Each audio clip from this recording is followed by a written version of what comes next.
नमस्ते साथीहरू। लोकसेवाले लिने शाखा अधिकृत तहको परीक्षाको शासन प्रणाली अन्तर्गत आज हामी 3.1 को सार्वजनिक सेवाको अवधारणा, विशेषता र कार्य पब्लिक सर्भिस डेलिभरीको विषयमा छलफल गर्न गइराखेका छौँ।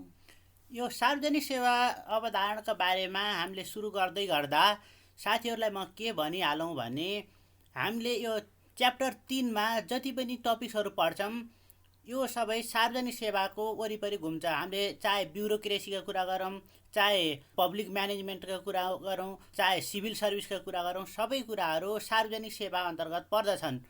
त्यसैले गर्दा यो च्याप्टरलाई साथीहरूले विशेष ध्यान दिएर विशेष फोकसका साथ लिइदिनु होला। त्यो भयो भने पछिका कुराहरूमा पनि सबै यही च्याप्टरसँग सम्बन्धित भएर अन्य कुराहरू छलफल गर्नेवाला छौँ। त्यसैले गर्दा यसलाई विशेष रूपले लिइदिनु होला भन्ने साथीहरूलाई हाम्रो आग्रह छ र हामीले यस स्लाइड तयार गर्दाखेरि पनि हामीले त्यही ढङ्गले त्यही मेहनतका साथ तपाईँहरूलाई 1-2 दिन ढिला गरेर हामी विशेष तयारीका साथ आएका छौँ। सरकार र सरकारका साझेदारहरूले आफ्ना नागरिकहरूको जीव, धन, स्वतन्त्रता, लाइफ, लिबर्टी एन्ड प्रोपर्टी याद गर्नुहोस् है, एलएलपी को सुरक्षाका साथै उनीहरूको सर्वाङ्गीण हितका लागि सञ्चालित सम्पूर्ण क्रियाकलापहरू नै सार्वजनिक सेवा हो। परम्परागत रूपमा सार्वजनिक सेवा भनेको सरकार र सरकारका मातहतका निकायहरूले नागरिकहरूलाई प्रदान गर्ने सेवालाई सार्वजनिक सेवाको रूपमा अर्थाइए तापनि वर्तमान बहुस्तरीय शासनको अवधारणा अनुसार सरकार र सरकार बाहेकका क्षेत्र दुवैले सार्वजनिक सेवा प्रवाह गरेको पाइन्छ। यसमा जस्तो सार्वजनिक सेवा प्रवाह गर्दा बहुपात्रको उपस्थितिको कुरा पनि जोडिएर आउँछ। सेवाको वरिपरि जनता होइन, जनताको वरिपरि सेवा हुनुपर्दछ भन्ने यो नयाँ मान्यता हो। तपाईँ नागरिकता खोज्दै सदरमुकाममा जाने होइन, सिडिओ कार्यालयमा तपाईँ नागरिकता खोज्दै जाने होइन, सिडिओ कार्यालयले नागरिकता दिनको निम्ति तपाईँको गाउँमा आउने भनेर भनेको चाहिँ सार्वजनिक सेवा हो। गाउँघरतिर घुम्ती सेवा आउँछ नागरिकता प्रदान गर्न, त्यो भनेर भनेको जनताको वरिपरि सेवाको एउटा कन्सेप्ट पनि हो। अर्को छ रोजेर सेवा, क्वालिटीको सेवा र क्लक राउन्ड सेवा। रोजेर सेवा भनेर भनेको तपाईँ एनटिसी भनेर भनेको नेपाल सरकारको टेलिकम भयो, एनसेल भनेर भनेको प्राइभेट सेक्टर भयो, तपाईँले कुन लिने? र क्वालिटीको बढी पात्रहरूले एउटै प्रकारको सेवा प्रवाह गर्न थाल्छन्, त्यसपछि एउटा प्रतिस्पर्धा हुन थाल्छ क्वालिटीको। र क्लक राउन्ड सेवा भनेर भनेको यो आइसिटीको प्रयोग, ई गभर्नेन्सको प्रयोगको कुरा हो। तपाईँलाई राति निन्द्रा लागेन, पढ्दा पढ्दै 12 बजिसक्यो र ओहो अब चाहिँ लोकसेवाको फर्म भर्न पर्यो भनेर भनेपछि तपाईँ psc.gov.np मा जानुहुन्छ र तपाईँले त्यहाँ लोकसेवाको फारम भर्नुहुन्छ। यो क्लक राउन्ड सेवा, जति बेला पनि सेवा उपलब्ध हुने भनेर भनेको। यसरी सार्वजनिक सेवा प्रवाहको एउटा नयाँ मोडेल यो छ। र सार्वजनिक सेवा सशुल्क, निशुल्क, बाध्यात्मक, स्वैच्छिक जे पनि हुनसक्छ। नर्मली के हुन्छ भने सार्वजनिक सेवा भनेर भनेको नन प्रफिटेबल सेवा हो। त्यसले गर्दाखेरि प्रायः निशुल्क हुन्छ र तर पनि केही रेगुलेट गर्ने हिसाबले नोमिनल कस्ट, नोमिनल दर्ता शुल्क लिने गरिएको हुन्छ भने कतिपय बाध्यात्मक र स्वैच्छिक जे पनि हुनसक्छ। राज्यले गर्नै पर्ने नागरिकता दिने कुराहरू, पासपोर्ट दिने कुराहरू, सुरक्षा दिने कुराहरू यो चाहिँ राज्यले गर्नै पर्ने कुरा हो भने डिडिसीबाट दुध बेच्ने कुराहरू चाहिँ राज्यले गरे पनि हुने हो, नगरे पनि हुने, त्यस्तो प्रकारका सेवाहरू छन्। हामीले सेवा कस्ता कस्ता प्रकारको हुन्छ भन्ने कुरा डिटेलमा चाहिँ पछिल्लो स्लाइडहरूमा थप चर्चा गरिहाल्छौँ। र हामीले यहाँ एउटा चित्र राखिदिएको छौँ। यो अडियो भिजुअल भयो भने तपाईँहरूलाई सम्झिन सजिलो हुन्छ भन्ने हिसाबले। र सार्वजनिक सेवा के हुनसक्छ त, यहाँ चिठीको खाम पनि छ, त्यो भनेर भनेको हुलाक सेवा पनि भयो, हस्पिटलको कुरा पनि भयो, युनिभर्सिटीको कुरा पनि छ, यहाँ बसको चित्र पनि छ, साझा बस हामीले देखिरहेछौँ। प्राइभेट बसहरू मात्र हुन्न, सरकारले पनि प्रवाह गरिरहेछ। त्यसै गरी बिजुलीका कुरा छ, सरसफाइको कुरा छ, एउटा पाथ पनि यहाँ देखिराख्नु भएको छ, त्यो भनेर भनेको वातावरणसँग सम्बन्धित कुरा हो। र ग्लोबल कुराहरू पनि यहाँ छ, धेरै कुराहरू। र शान्ति सुरक्षाको कुराहरू पनि छ। यहाँ एउटा ट्याङ्कको देखिराख्नु भएको छ एउटा चित्र। यी सबै कुराहरू देशको रक्षा गर्ने, फायर एक्सटेन्सनको कुराहरू छ, आगा लागि दमकलका कुराहरू, यी सबै कुराहरू चाहिँ सार्वजनिक सेवा अन्तर्गत राज्यले जनतालाई प्रवाह गर्ने सेवाको रूपमा हामीले लिने गरेका छौँ। र सबै कुराहरू त यो चित्रमा आउन पनि सम्भव छैन, तर मेन कुराहरू यहाँ राखेको छ। यो सार्वजनिक सेवाको सुरुवात कसरी भयो, कहिलेबाट भयो भन्ने विषयमा राज्यको उत्पत्तिसँगै राज्यले सार्वजनिक सेवा प्रवाह सञ्चालन गरेको पाइन्छ।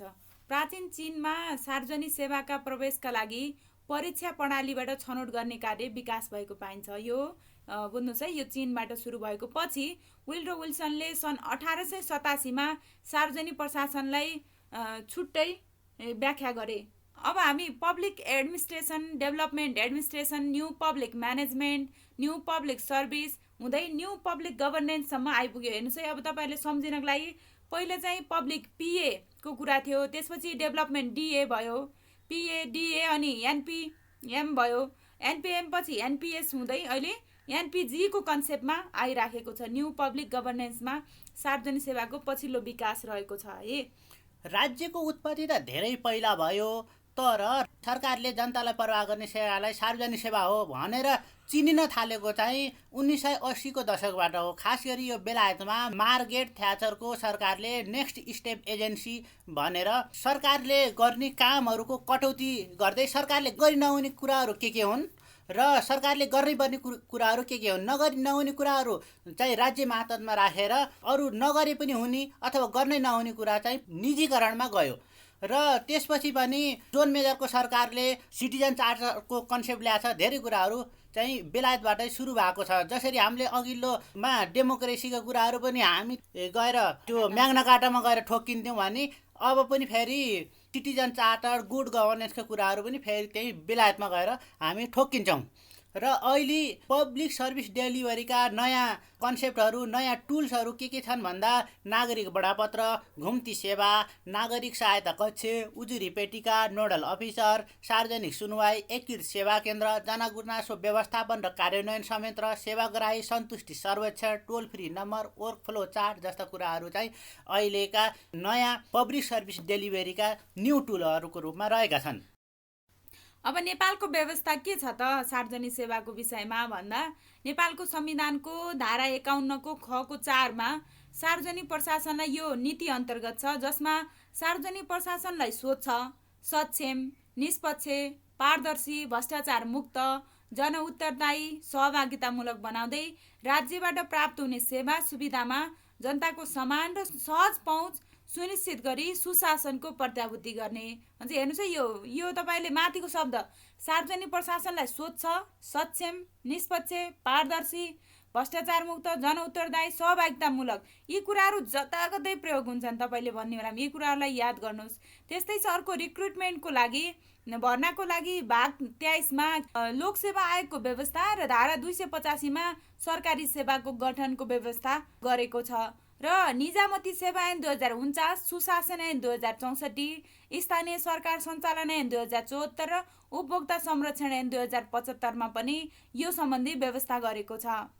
त्यस्तै गरी संस्थागत व्यवस्थामा 3 तहका सरकारहरू, 3 तहका सरकार भन्नाले त्यसको मन्त्रालयहरू पनि पर्यो, विभागहरू पनि पर्यो र सङ्घीय सरकार, प्रदेशको सरकार, स्थानीय सरकारहरू, गाउँपालिका, नगरपालिकाले प्रवाह गर्ने जति पनि सार्वजनिक सेवाहरू छन् ती कुराहरू आउँछन्। त्यसै गरी यी 3 तहका सरकार बाहेक पनि सार्वजनिक संस्थानहरू जस्तो यो आयल निगम, नेपाल टेलिभिजन जस्ता निकायहरू छन् भने उपभोक्ता समूहहरू, सेवा केन्द्रहरू, नागरिक समाज, गैर सरकारी संस्था र निजी क्षेत्रबाट पनि सार्वजनिक सेवा प्रवाह हुन्छ।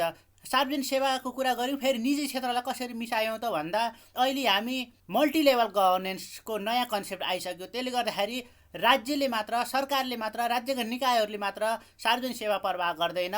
शासनमा विभिन्न ढङ्गले राज्य र सरकार बाहेकका क्षेत्रहरू पनि शासनमा सहभागी हुन्छन्। त्यसले गर्दाखेरि उनीहरू सेवा प्रवाहमा पनि सहभागी हुन सक्छन्। निजी क्षेत्रले पब्लिक प्राइभेट पार्टनरसिप मार्फत पनि र अन्य ढङ्गले पनि सार्वजनिक सेवा प्रवाह गरिरहेको हुन्छ।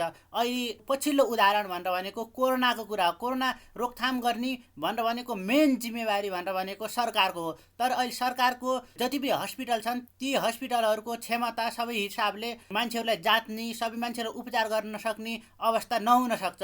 त्यसले गर्दा सरकारले के घोषणा गरिरहेछ भने निजी क्षेत्रका निजी हस्पिटलहरूले पनि सेवा प्रवाह गर्यो भने सरकारी सरह सरकारले उनीहरूलाई पेमेन्ट दिने भनेर भनिरहेछ।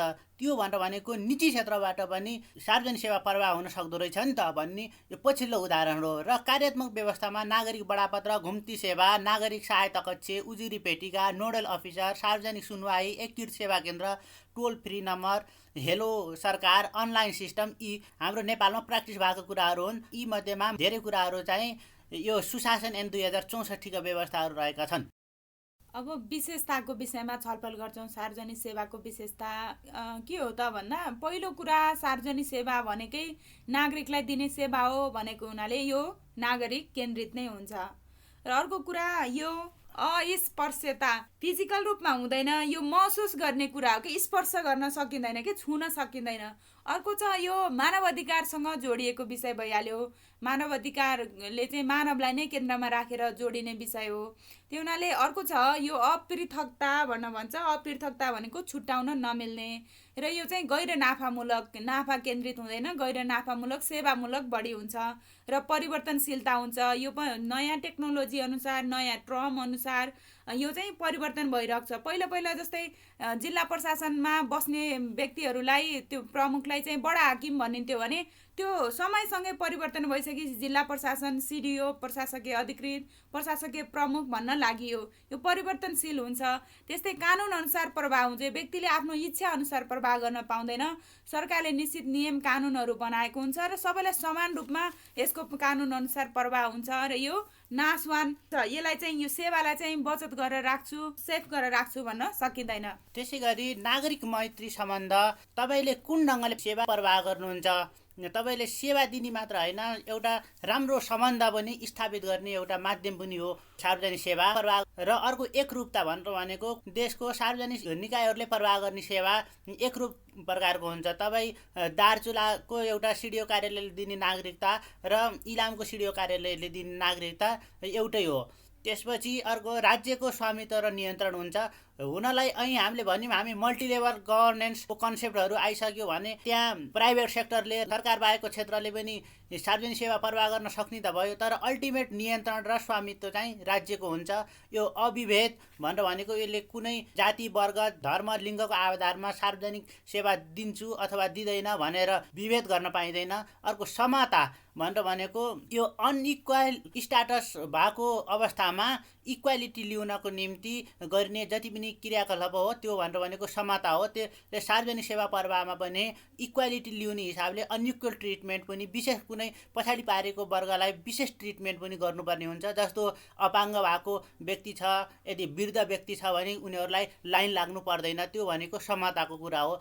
अनि पहुँच योग्यता, यो सबैको पहुँचमा हुनपर्दछ। सार्वजनिक सेवा भनेर भनेको हुने खाने टाठाबाठाले मात्र सार्वजनिक सेवाबाट लाभान्वित हुने, अन्य चाहिँ लाभान्वित हुन नपाउने त्यस्तो अवस्था हुन हुँदैन। सबैको पहुँच पुग्नुपर्छ। र गुनासो सम्बोधन, प्रत्येक कार्यालयहरूमा उजुरी पेटिका राख्ने, त्यहाँ आएका गुनासाहरू सम्बोधन गरेर अझ इफेक्टिभ ढङ्गले कसरी लैजान सकिन्छ सार्वजनिक सेवा प्रवाह भनेर भन्ने एउटा मेथडको रूपमा आइरहेको छ। अब सार्वजनिक सेवाको कार्य के हो त भन्दा, कार्य चाहिँ नियमित, आकस्मिक, विकासात्मक, मनोहरता र कल्याणकारी, नियमनकारी, प्रवर्धनात्मक, सूचना अभिलेख, परामर्श तथा प्रशिक्षण गोष्ठी भन्न भन्छ। अब यो नियमितता अन्तर्गत के पर्छ त भन्दा, नियमित अन्तर्गत जस्तै शान्ति सुरक्षा दिने, यो चाहिँ बहुपात्रको उपस्थितिले शान्ति सुरक्षा दिन सक्दैन। त्यो हुनाले अहिले पनि यो कोरोना लागेको बेलामा को सक्रिय छ त बढी भन्दा नेपाल प्रहरी बढी सक्रिय छ। त्यो चाहिँ सरकारको अङ्ग हो। त्यसकारण यो प्रतिरक्षा अनि राजस्व सङ्कलन, अब राजस्व सङ्कलन पनि निजी क्षेत्र अरू बहुपात्रलाई दिएर सम्भव हुँदैन। यो पनि सरकारले नै गर्छ। र कूटनीतिक कार्य पनि कसले गर्ने हो? सरकारले नै गर्ने हो, देश स्तरको। त्यस्तै छ आकस्मिक। आकस्मिक पनि जस्तै भूकम्प आउँदाखेरि, अहिले पनि विपदको समय आइरहेछ, यो कोरोनाको समय, यो पनि विपद व्यवस्थापन अनि त्यसको पुनर्स्थापना अनि पूर्व तयारी गर्ने काम पनि कसले गर्छ? यो सार्वजनिक सेवा प्रवाह अन्तर्गत सरकारले नै गर्छ। अनि अर्को छ विकासात्मक। यो चाहिँ पूर्वाधार निर्माणहरू, बाटो बनाउने, पुल बनाउने, नहर बनाउने, योजना तर्जुमा गर्ने, अनुगमन मूल्याङ्कन गर्ने काम गर्छ। त्यस्तै मनोहरता सम्बन्धी, मनोहरता जस्तै चलचित्र, सङ्गीत, पार्क, नाचघर आदि कुराहरू र कल्याणकारी कामहरू चाहिँ सामाजिक सुरक्षा र सामाजिक न्याय सम्बन्धी कामहरूमा पर्छन्। त्यस्तै गरी छ नियमनकारी। अहिलेको नयाँ कन्सेप्ट के भयो भने मोर गभर्नेन्स लेस गभर्मेन्ट भन्ने नयाँ कन्सेप्ट आइसकेपछि राज्य चाहिँ नियमनकारी भूमिकामा बस्ने र अन्य राज्य बाहेकका क्षेत्रहरूलाई पनि योगदानको अवसर पुर्याउने भन्ने नयाँ कन्सेप्ट हो। त्यस अन्तर्गत राज्यले कानुन निर्माण गर्ने, कार्यान्वयन गर्ने र राज्य बाहेकका क्षेत्रले प्रवाह गरेको सेवाको अनुगमन गर्ने कार्य चाहिँ राज्यले गर्छ। त्यसै गरी प्रवर्धनात्मक, त्यो भनेको व्यापार प्रवर्धन, वैदेशिक व्यापार निकासीका कुराहरू, उद्योग बजार प्रवर्धनको कुराहरू पर्छन्। त्यसै गरी सूचना तथा अभिलेख, प्रत्येक 10 वर्षमा गरिने जनगणना, आर्थिक गणना, कृषि गणना, तथ्याङ्क सङ्कलन, तथ्याङ्कको प्रकाशन जस्ता कार्यहरू। त्यसै गरी परामर्श प्रशिक्षण, यसमा तालिम, अध्ययन, परामर्श सेवा, प्रशिक्षण, गोष्ठी जस्ता कुराहरू चाहिँ यो सार्वजनिक सेवा प्रवाह अन्तर्गतका कार्यहरू हुन्।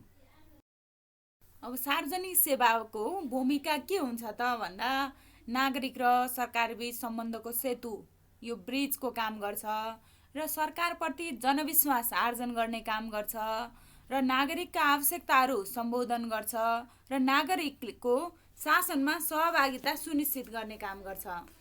सरकार बाहिरको क्षेत्रलाई सेवा प्रवाहमा योगदानको अवसर प्रदान गर्ने कार्य पनि सार्वजनिक सेवा प्रवाह अन्तर्गत नै हुन्छ। हामीले अघि पनि धेरै ठाउँमा भनिसक्यौँ मल्टिलेभल गभर्नेन्सका कुराहरू। त्यसै गरी सेवामा नागरिकहरूको पहुँचको सुनिश्चित गर्ने कामहरूमा पनि यसको भूमिका हुन्छ। त्यसबाहेक अन्य हामीले अगाडि कार्यहरू भने पनि भूमिकामा पनि त्यो कार्यका कुराहरू ल्याएर तपाईँहरूले राखिदिन पनि सक्नुहुन्छ। र हामीले यहाँ एउटा ट्रायङ्गल दिएका छौँ। यो ट्रायङ्गललाई के भन्छ भने strongest shape in the nature भनेर भन्छ। ट्रायङ्गल यहाँ 3वटा चुच्चा छ नि, यो चाहिँ बन्चर हो। फेसोको सेप पनि यस्तै हुन्छ, यो तीरको टुप्पोको पनि यस्तै हुन्छ। र सरकार, नागरिक, सार्वजनिक सेवा, यो 3वटाको एउटा ट्रायङ्गल हामी यहाँ देखाएको छौँ। यो तपाईँहरूको इक्जाममा चाहिँ सान्दर्भिक छ, यो बनाइदिनु भयो भने भनेर भन्ने हाम्रो विश्वास छ। अब यो सार्वजनिक सेवाको सेवा प्रवाह गर्दा के समस्याहरू हुन्छन् त भन्दा के समस्या छ त, अझ नेपालमा के छ त यसको विषयमा भनेर छलफल गर्छौँ हामी। यसमा छ कानुन कार्यविधि निर्देशिकामा एकरूपता नहुनु। सरकारले यो कानुन पनि बनाउँछ, कार्यविधि पनि बनाउँछ, निर्देशिका बनाउँछ, तर तिनीहरूमा एकरूपता हुँदैन। यसले पनि समस्या सिर्जना गरेको छ। अर्को छ परम्परागत प्रचलन र कानुनका आधारमा सेवा प्रवाह। परम्परागत जस्तै अहिले तपाईँहरूलाई म भन्छु, व्यक्ति एकै दिनमा गएर जिल्ला प्रशासनमा गएर नागरिकता बनायो भने यो साथीकै यो नागरिकता हो र हाम्रो, अथवा एकै दिनमा कोही नागरिकता बन्छ र भने जस्तो क्या, नागरिकता बन्नु त समय लाग्छ नि त धेरै भने, त्यस्तो यसले दिएको सेवा नै गुणस्तरीय होइन कि भने जस्तो त्यस्तो समस्या देखा पर्छ कि परम्परागत प्रचलन कि हाम्रो त्यस्तो ट्रेन बस्या छ नि, नागरिकता बनाउन जाँदा 3 दिन लाग्छ भन्ने। त्यस्तै कानुन र निर्देशिकामा रहेका राम्रा व्यवस्थाहरू अभ्यासमा नल्याइनु। अब तपाईँहरूलाई जस्तै त्यो सार्वजनिक सेवा बडापत्र, त्यो क्षतिपूर्ति सहितको सेवा बडापत्रको व्यवस्था गरिएको छ, तर यो चाहिँ कार्यान्वयनमा चाहिँ आएको छैन के, त्यो पनि अभ्यासमा ल्याइएको छैन। त्यो अभ्यासमा ल्याइयो भने आफै सेवा प्रवाह गर्ने सरकारका प्रतिनिधिहरू सचेत हुन्छन्। सार्वजनिक सुनुवाई, उजुरी पेटिका जस्ता कुराहरू औपचारिकता मात्र सीमित हुनु। त्यो जिल्ला प्रशासन बाहिरतिर राखिएका तिनी उजुरी पेटिकामा माग कुराले जालो लागेर हुन्छ, कसैले त्यहाँ चिठी पनि हाल्दैन, कसले खोल्दैन, त्यस्तो समस्या, त्यसको प्रभावकारिता पनि भएको छैन। र यो फलाना उजुरी पेटिकामा यति उजुरीहरू आए र यसको हामीले यसरी समाधान गऱ्यौँ भनेर हामीले सुनेका पनि छैनौँ। र खर्चिलो र झन्झटिलो र अव्यवस्थित छ र नयाँ तरिका र आइसिटीको प्रयोगको उपयोग हुन नसक्नु, त्यो पनि हाम्रो समस्याको विषय हो। र अर्को छ सेवाग्राहीप्रति होइन हाकिम र माथिल्लो निकायप्रति जवाबदेही हुनु। भन्ने बेलामा हामी पब्लिक सर्भेन्ट भनेर भन्छ कर्मचारीहरूलाई, तर उनीहरू शासक जस्तो आफूलाई महसुस गर्छन्। उनीहरू जनताप्रति कुनै रेस्पोन्सिबल हुँदैनन्, बरु माथिल्लो तहप्रति हाकिमले के भन्ने हो, हाकिमले एकचोटि यो काम गरिदिनुहोस् भनेपछि तुरुन्तै भइहाल्छ त्यो काम। सामान्य नागरिकले भन्दाखेरि चाहिँ त्यहाँ धेरै कुराहरू आउँछन्, घुसका कुराहरूदेखि ल्याएर सारा कुराहरू, त्यहाँ रेड टेपिजमको कुराहरू आइहाल्छ। र अर्को कुरा सरकारी सेवा मापनयोग्य नहुनु। हामीसँग सिटिजन चार्टरका कुराहरू पनि छ, तैपनि त्यो अझै मापनयोग्य, अझै इफेक्टिभनेस हुन सकेको चाहिँ देखिँदैन। अर्को, समयको मागसँगै बढेका नागरिकका आकाङ्क्षा सार्वजनिक सेवाले सम्बोधन गर्न सकिरहेको छैन। सेवामा पर्याप्त छनौटको सुविधा नहुनु, अहिले पनि कतिपय कुराहरूमा राज्यको मोनोपोली छ। जस्तो पेट्रोलियम पदार्थ अहिले हामीसँग अरू छनौट नै छैन। आयल निगमले के गर्छ, बाहिर विदेशमा बढ्यो भनेर भन्यो भने तुरुन्तै यहाँ डिजल पेट्रोलको भाउ बढाइहाल्छ, तर विदेशको भाउ घट्यो भने अनि लामो समयसम्म पनि भाउ घटाउँदैन। र यदि कम्पिटिसन हुन्थ्यो भने त नागरिकले छनौटको अवसर पाउँथे, त्यसले गर्दा बढी गुणस्तरको सुपथ मूल्यको सेवा पाउँथ्यो नागरिकले। तर कतिपय ठाउँमा अझै पनि राज्यको मोनोपोली छ। अर्को कुरा, सेवा प्रवाहमा संलग्न कर्मचारीहरूमा उत्प्रेरणा र सेवाभावको कमी देखिन्छ। अर्को, सदाचार र नैतिकताको खडेरी, यसमा करप्सन पनि ठ्याक्कै जोडेर आइहाल्छ। तपाईँहरूले यसलाई मैले अगाडि पनि भनिहालेको छु, यो आलु बुधा हो करप्सनको कुरा, सदाचार नैतिकताको खडेरीका कुराहरू। यो चाहिँ जसरी आलुलाई चाहिँ जहाँ पनि मिसाएर पकाउन सकिन्छ हरेक तरकारीमा, त्यसै गरी यो सदाचार नैतिकता छैन भनेर तपाईँहरूले जहाँ पनि लेख्न सक्नुहुन्छ। र निजी क्षेत्रलाई प्रवाह गर्ने सेवासँग ओभरल्यापिङ र डुप्लिकेसनको अवस्था छ। जस्तो सामान्य यिनी दुधका कुराहरू त राज्यले नगरे हुन्थ्यो नि त। त्यो कुरा यदि निजी क्षेत्रले ह्यान्डल गर्न सक्छ भने त्यो इफोर्ट चाहिँ राज्यले अन्त लगाउन सक्छ। तर निजी क्षेत्रले पनि त्यही गरेको छ, राज्यले पनि त्यही गरेको छ। ओभरल्यापिङ र डुप्लिकेसनको अवस्था सिर्जना छ भने कतिपय ठाउँमा ल्याप्सेसहरू छन्। यी चाहिँ समस्याहरू हुन्। हाम्रो समस्या छ हाम्रो देशमा, तर हामी फेरि त्यही राज्यको जागिर खान खोजिरहेछौँ भने धेरै समस्या त कति लेख्नुहुन्छ र तपाईँहरू मिलाएर लेख्नु होला। अब सुझावमा गइरहेछौँ हामी। हेर्नु है, सरकारले गर्नै पर्ने काम र नगरे पनि हुने काम र गर्ने नहुने कामहरूको वर्गीकरण गरी नगरे पनि हुने काम, गर्नै नहुने कामहरू र सरकार बाहिरको क्षेत्रलाई जिम्मा दिई सरकार नियमनकारी भूमिकामा रहनु पर्दछ।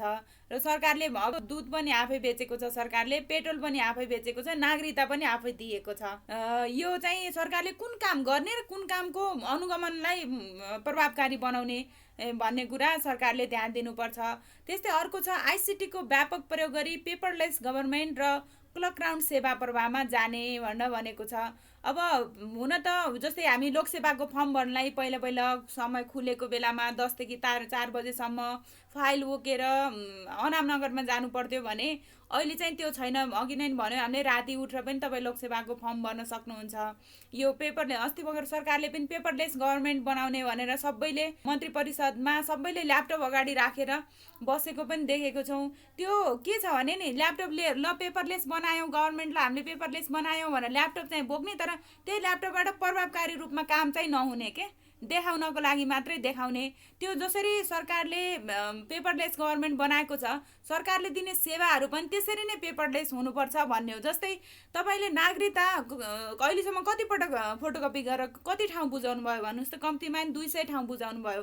सरकारी सेवामा एक ठाउँमा नागरिकता बुझाइयो भने तपाईँले बुझाएको नागरिकता, मेरो नागरिकता नम्बर यो हो भनेपछि सर र आइसिटीमा आउनु पर्यो के। तपाईँका डकुमेन्टहरू जहाँ जुन पनि अफिसमा जाँदाखेरि यतिका भारी डकुमेन्ट बोकेर तपाईँ जानु नपर्ने व्यवस्था चाहिँ सरकारले गर्नुपर्छ। यो अगाडि हामीले जति पनि समस्याहरू तेर्सायौँ, ती समस्याहरूलाई उल्टाएपछि सुझाव हुने हो। ती समस्याहरूको समाधान गर्नु नै सुझाव हो। त्यसले गर्दाखेरि हामीले यहाँ धेरै कुराहरू सुझावमा लेखेनौँ। तपाईँहरू विद्वान साथीहरू, डाइनामिक साथीहरू हुनुहुन्छ, तपाईँहरू त्यति काम चाहिँ गरिहाल्नुहुन्छ। तर यिन दुईवटा कुरा चाहिँ हामीले अलिक बढी फोकस गर्न खोजेर मात्र हामीले यहाँ राखेका हौँ। त्यो बाहेक अर्को एउटा फर्मुला छ, यो सिटिसी चिया जस्तो हुनुपर्छ भनेर भन्ने सुझावको रूपमा। यो सिटिसी दानादार चिया भन्ने हामीले सुनिरहेको छौँ नि तपाईँहरूलाई फर्मुला। र सिटिसी चियाको फुल फर्म के रहेछ भन्दाखेरि कस्ट स्पष्ट हुनुपर्छ, टाइम तोकिनुपर्छ, कस्टमर सेटिस्फाई हुनुपर्छ र कन्ट्याक्ट पोइन्ट भिजिबल हुनुपर्छ। यी कुराहरू भयो भने पब्लिक सर्भिस डेलिभरी एकदम भनेको जस्तो प्रभावकारी, जवाबदेही, पारदर्शी र जनता केन्द्रित हुन पुग्छ। अब निष्कर्ष यसमा हामीले के लेखेका छौँ भने, हामीले छलफल गरेर यो लोकतन्त्रको फल जनतासम्म पुर्याउने माध्यम भनेकै सार्वजनिक सेवा हो। नेपालको सार्वजनिक सेवामा हालसम्म निकै नै सुधार भए तापनि तीव्र रूपमा बदलिएको विश्व परिवेश अनुसार विकसित नागरिकको आकाङ्क्षालाई सम्बोधन गर्न रूपान्तरणको गति र मात्रामा गुणात्मक वृद्धि हुनुपर्ने देखिन्छ। त्यसैले सार्वजनिक सेवा प्रवाहलाई सरल, सहज र गुणस्तरीय बनाउँदै प्रशासन सुधार कार्यलाई निरन्तरता दिनुको साथै न्यू पब्लिक गभर्नेन्स एनपिजीको अवधारणालाई व्यवहारमै लागू गर्नु आवश्यक देखिन्छ।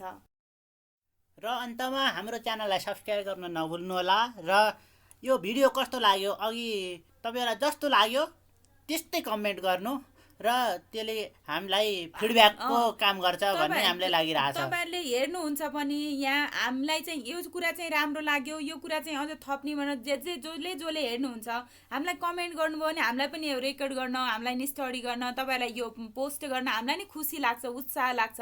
हामीले तपाईँलाई उत्साह दिँदै गर्दा तपाईँहरूले नि त हामीलाई उत्साह दिनु पर्यो नि, होइन र? ल यति भन्दै आज चाहिँ यो भिडियोबाट हामी बिदा हुन्छौँ र पुनः अर्को भिडियोमा भेट्ने बाचासहित नमस्ते।